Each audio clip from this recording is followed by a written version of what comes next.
keep referring back to that. So let me transition real quick. Why take on the big boys of the air? Meaning there are a million options, right? In this corporate world of travel, right? I mean, you have, oh, I could go and Google and say cheap tickets, and they pull up all these cheap tickets or private tickets. Why take on this big boy world with and I haven't seen this sky share model. I mean, there's probably spawn ups now because it's starting to really take off, obviously, with the success that you guys are having. So was it just wanting a better way of travel? Was it to have a better experience for the corporate people? I mean, help us all understand, like what brought you to say, this is what we're going to do, and we're going to systematically change the way that people travel? Yeah, good question. So I think the first thing, if I were to say down to the basics, the first thing is when you figure out where your passion is, and that can be within anything. It could just be growing businesses, and if you're passionate about that, then do that, or it could be whatever. And so I knew I was passionate about the aviation world. I knew I was passionate. I loved flying. I knew I wanted that as an aspect of what I was doing. And we've been in business now. This isn't overnight. I think that's one of the problems with people today. And we were talking a little bit about this before, is people want the get rich quick scheme. And there's really not that, unless you want to buy enough lottery tickets, and it's still not going to work.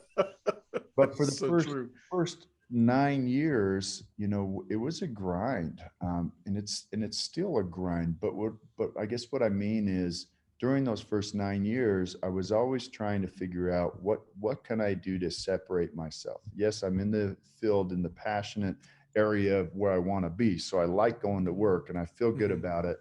But what can I do to make my company different? What service can I provide that's going to make us stand out? What can we do to be better than everybody else?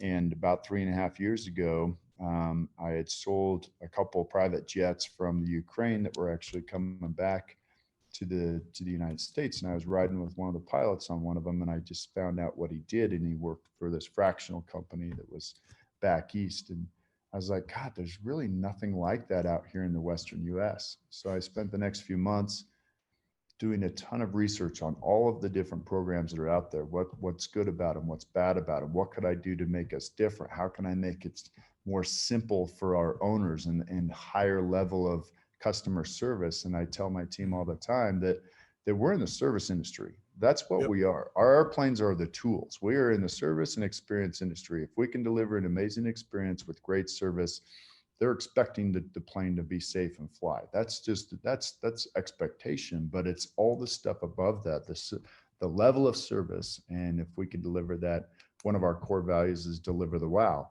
And if we can deliver the wow all the time, that's what's going to grow the company. And so that's when we remarketed or rebranded ourselves, rather, as from CB Aviation to CB SkyShare, and started the jet sharing program. And it was tough. Like, I mean, to try and bootstrap that and get it off the ground when you're dealing in multi-million-dollar planes, like I just had people that I was flying. It was funny. I was flying one of my owners last night. I don't fly our owners a ton because we have a bunch of pilots now, but we're short. And I was flying, and was our very first SkyShare owner. And I had sold him on the dream of SkyShare. He had given us a deposit to buy in on a fraction of the first airplane. Well, I ran out of time, and that airplane was going to get sold to someone else. It literally went to the day before. The people I was buying it from, they worked with me. They finally said, "Hey, you haven't paid us off on the airplane. We're going to come pick up the airplane tomorrow unless you pay us off."